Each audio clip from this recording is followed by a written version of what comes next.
From the star-filled void, we approach the silver orb, revealing the rugged Out beauty there of in the lunar cold, surface perfect and stunning vacuum, detail. a world of dust and silence has been waiting.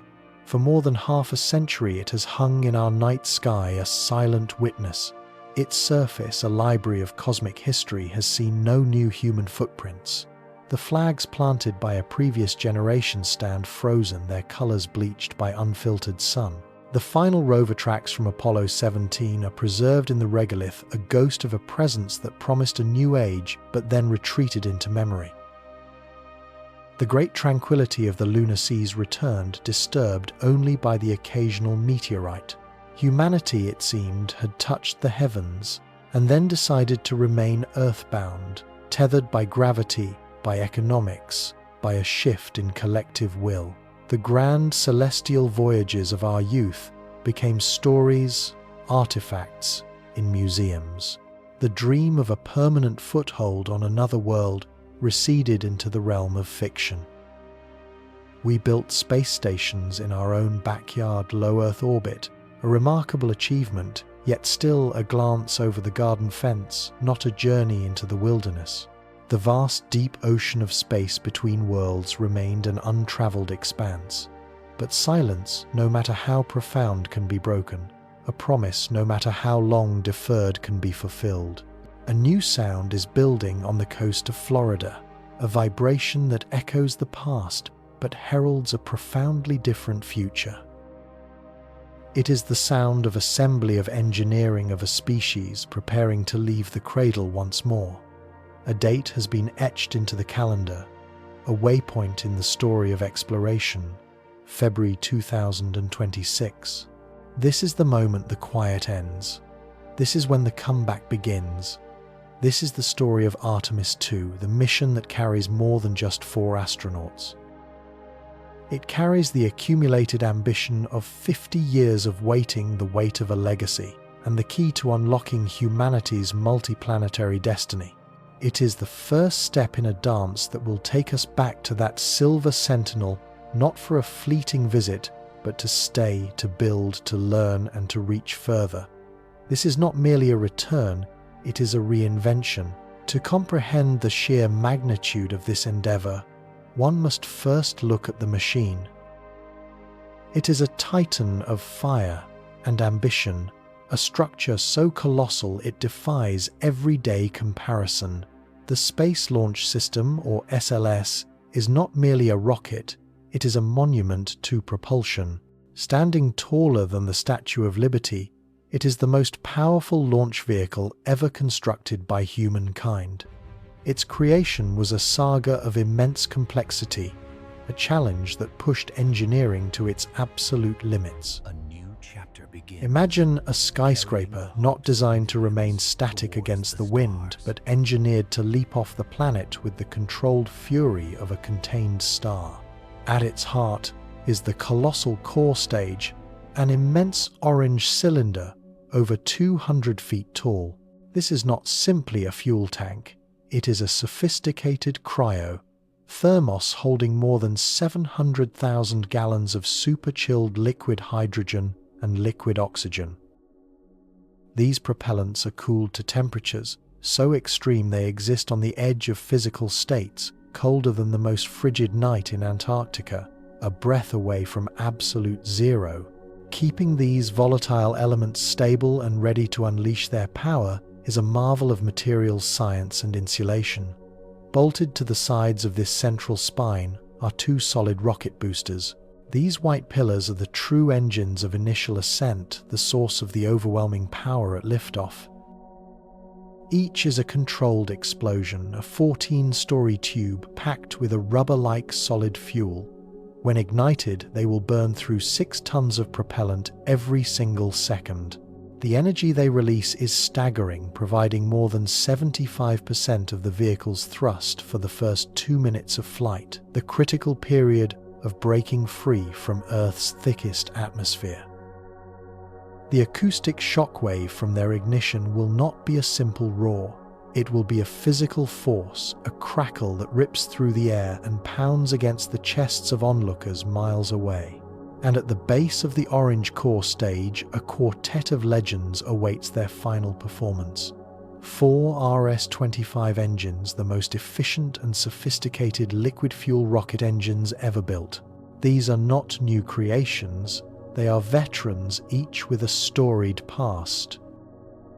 They are the same type of engines that powered the space shuttle fleet, the workhorses of a bygone era.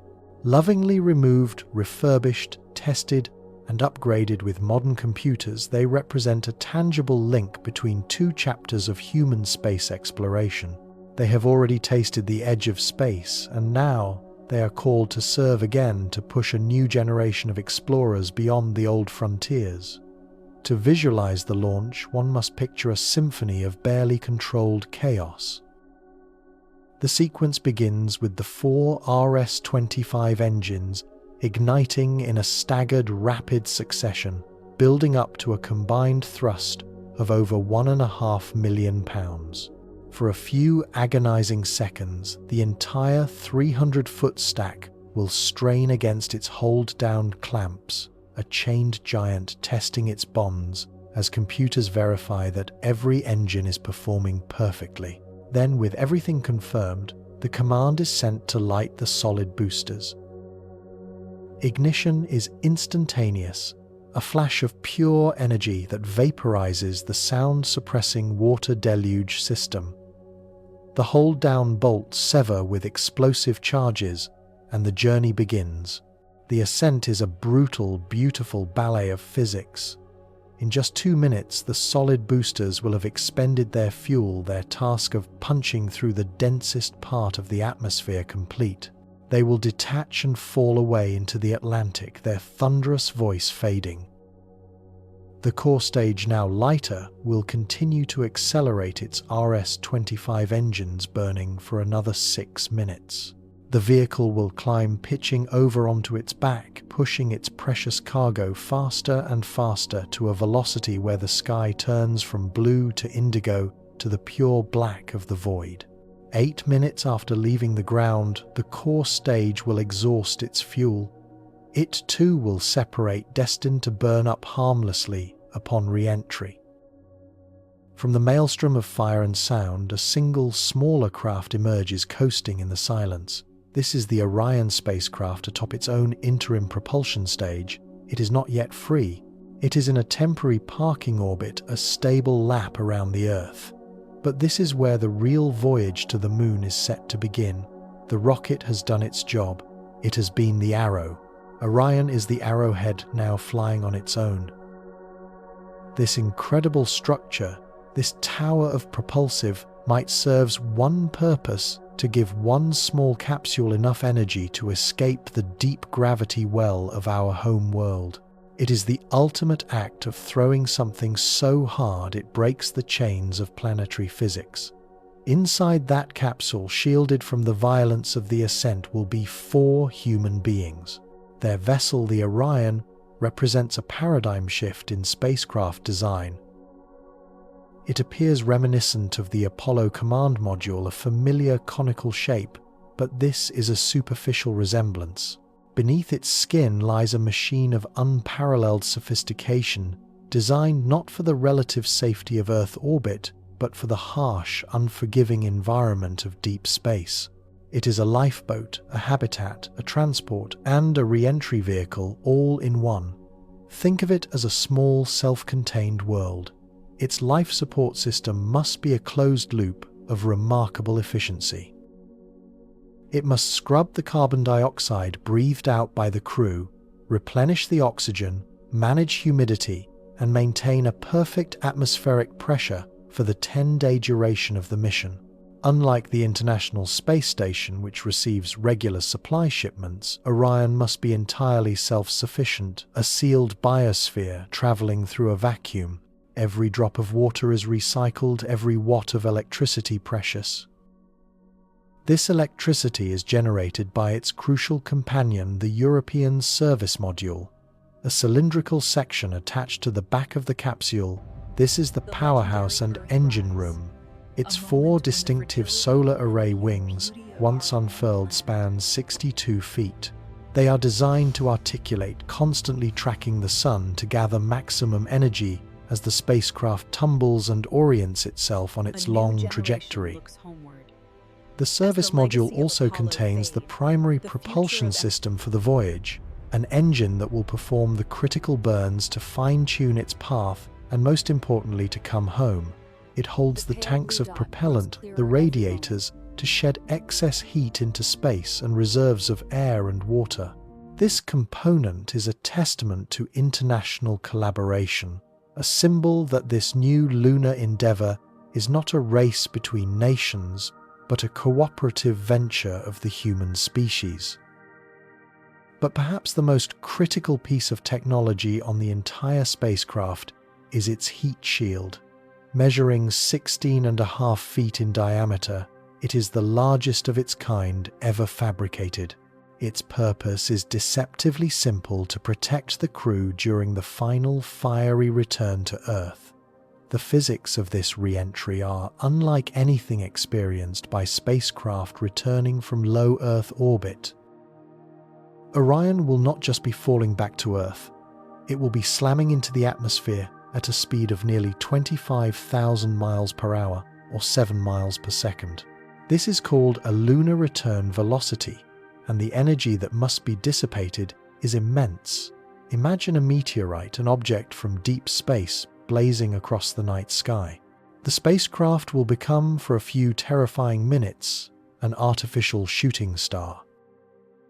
The friction with air molecules will generate a sheath of plasma around the capsule, reaching temperatures of nearly 5,000 degrees Fahrenheit, almost half as hot as the surface of the sun. The heat shield is not designed to resist this heat, but to ablate, to burn away in a controlled manner.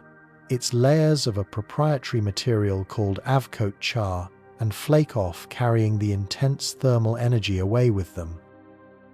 This shield was tested to its limits during the uncrewed Artemis 1 mission, which sent a ghost ship on this exact path 2 years prior, a dress rehearsal of cosmic proportions. The data from that flight proved the shield could withstand the inferno, giving NASA the confidence to place a human crew behind it. The journey home culminates in a choreographed sequence of parachute deployments, slowing the capsule from the speed of a bullet to a gentle splashdown in the Pacific Ocean. From the fury of launch to the fire of re-entry, the entire system is an exercise in managing extremes, a testament to our ability to build a machine that can conquer the most hostile environments imaginable. This vessel is humanity's first deep space explorer, in a generation, a craft built not just to orbit our world, but to truly leave it behind. And who are the 4 souls chosen to crew this extraordinary vessel? They are not just passengers, they are the nexus of this entire multi-billion-dollar enterprise. They are the human element, the senses through which all of humanity will experience this return. Their selection represents a new era of spaceflight, a mosaic of experience, background, and nationality.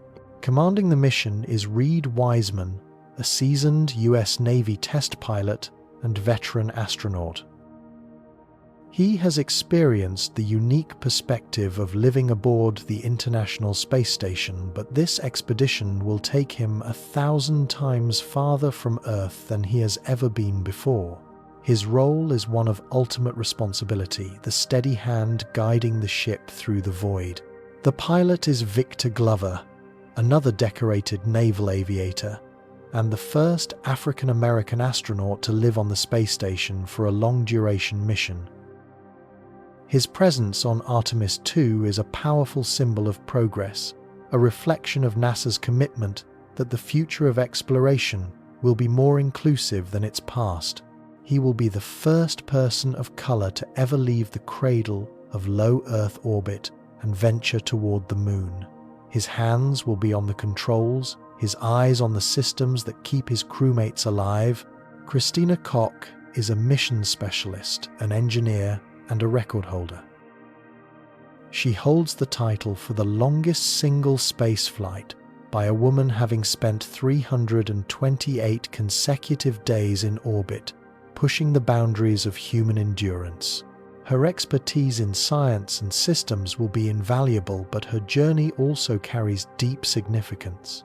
She will become the first woman to ever travel on a lunar mission, breaking a barrier that has stood since the dawn of the space age. Her eyes will see the cratered lunar landscape up close, a view previously reserved for only a handful of men. Completing the crew is Jeremy Hansen of the Canadian Space Agency, another mission specialist. A former fighter pilot, he represents the vital international partnership at the heart of the Artemis program. His inclusion marks the first time a non-American will journey to the moon. It signals a profound truth: this is not an American endeavor alone. It is a global human undertaking, a coalition of nations working together to push the boundaries of what is possible. Hansen's presence ensures that the perspective from Orion's windows will be shared across borders. Together, these four pioneers have undergone years of grueling training. They have spent countless hours in simulators rehearsing every phase of the 10-day flight plan. They have practiced emergency procedures for every conceivable malfunction, from a cabin depressurization to a computer failure. They have been submerged in the massive neutral buoyancy laboratory, practicing for contingencies in the weightless environment they will call home. They are not just a crew, they are a single cohesive unit, their trust in each other and in the machine as vital as their oxygen supply. They are the living, breathing embodiment of a 50-year-old dream preparing to awaken it. The flight plan for Artemis II is an elegant celestial dance, a mission of profound discovery that will pave the way for the landings that will follow. It is not designed to land on the moon, but to trace a path around it, stress testing every aspect of the Orion spacecraft with a human crew for the first time. The mission profile is known as a free return trajectory, a masterpiece of orbital mechanics. Think of it as a cosmic slingshot, a maneuver designed with safety as its paramount concern. After the SLS rocket has done its job, the Orion attached to its upper stage will perform a maneuver called the translunar injection burn. This is the moment of commitment, the final push that flings the spacecraft out of Earth's orbit and onto a path that will intersect with the moon's gravitational influence days later. The trajectory is so perfectly calculated that even if the spacecraft's main engine were to fail, the moon's gravity itself would act as a guiding hand. It would capture the vessel, bend its path around the lunar far side, and fling it back on a course that leads directly to Earth. This is the ultimate safety net, a pathway woven from the fundamental laws of the universe, ensuring that once the journey begins, the crew has a natural way to come home. For 3 days, they will coast through the 250,000-mile expanse. Their first and most profound task will be to watch the Earth recede. Through Orion's windows, they will witness a perspective that only 24 other humans have ever seen.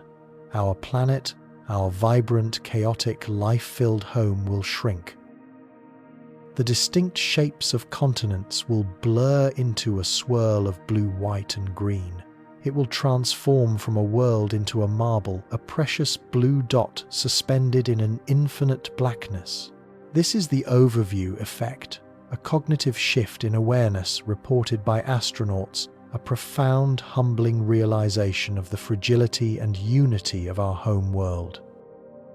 For the Artemis II crew, this experience will be a primary psychological test, a measure of how humans cope with being truly distant from their planetary anchor. They will be traveling faster and farther than any human in history. As they approach the moon, their speed will increase, pulled in by its gravity. The real test of Orion's navigation and life support will come as they swing behind the lunar sphere. For approximately 40 minutes, they will be on the far side of the moon. This means no line of sight to Earth, no radio communications, no data link, nothing. They will be utterly alone in a silence more complete than any they have ever known. Below them will be a landscape unseen by human eyes directly since 1972, a rugged alien terrain pockmarked with craters that have never seen the light of Earth. During this time, the crew will be tasked with testing the spacecraft's manual controls, using the distant Earth and Sun as alignment points, ensuring that if autonomous systems fail, human piloting is a viable backup. They will be testing the Deep Space Communications Array as they re-emerge from behind the Moon, and they will be documenting every sensation, every system, reading every psychological nuance. This is not a sightseeing trip. It is a meticulous engineering checkout flight. Every maneuver, every test will generate priceless data, providing the final verification needed before NASA commits to landing the next crew on the surface. After looping around the Moon, the journey home begins. The European service module will fire its main engine to accelerate the spacecraft, shortening the return trip to about 3 days. Then comes the final trial re-entry. The crew will brace as their capsule separates from the service module and orients its heat shield forward, preparing for the fiery plunge. They will be the first humans to experience a lunar return re-entry in over 5 decades, a testament to their courage and their trust in the engineering that protects them. If all goes according to plan, their splashdown will mark the successful completion of humanity's first tentative step back into deep space. It will be a moment of triumph, a declaration that the long pause is officially over. The significance of Artemis II extends far beyond its 10-day flight plan. This mission is not an end in itself. It is the crucial second act in a much grander play. It is the gateway, the key that unlocks everything that is to come. The data gathered, the systems, verified the human factors, understood all of it, feeds directly into the next mission, Artemis III. That is the one that will see boots back on the lunar dust. That is the one that will deliver the first woman and the first person of color to the lunar surface, targeting the enigmatic and resource-rich south pole of the Moon. Without the successful shakedown cruise of Artemis II, that historic landing cannot happen. But even Artemis III is just the beginning of a new sustained era of exploration. The entire Artemis program is architected around a new philosophy: permanence. We are not going back to the Moon to plant a flag and leave. We are going back to build a lasting human presence. This involves the creation of an orbiting lunar outpost called the Gateway. Think of it as a smaller, more remote international space station, but one that circles the Moon, not the Earth. It will serve as a staging point, a laboratory, a way station for missions to and from the lunar surface. Crews will travel to the Gateway aboard Orion, then transfer to a dedicated lunar lander to descend to the surface and later return to the orbiting station.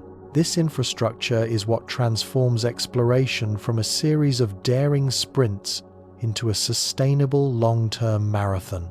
The Gateway will allow for longer surface missions, more complex scientific research, and the gradual development of a lunar base camp.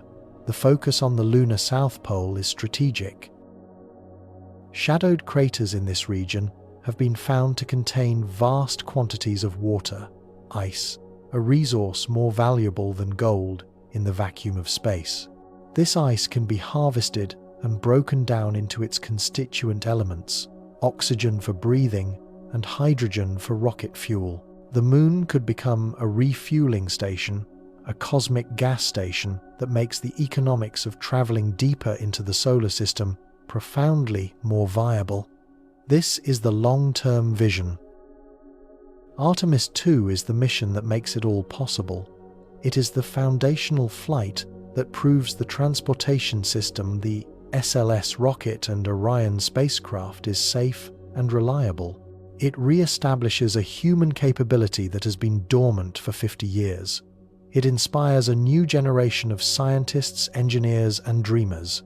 The children who watch the launch of Artemis II will be the university students designing the habitats for the first lunar base.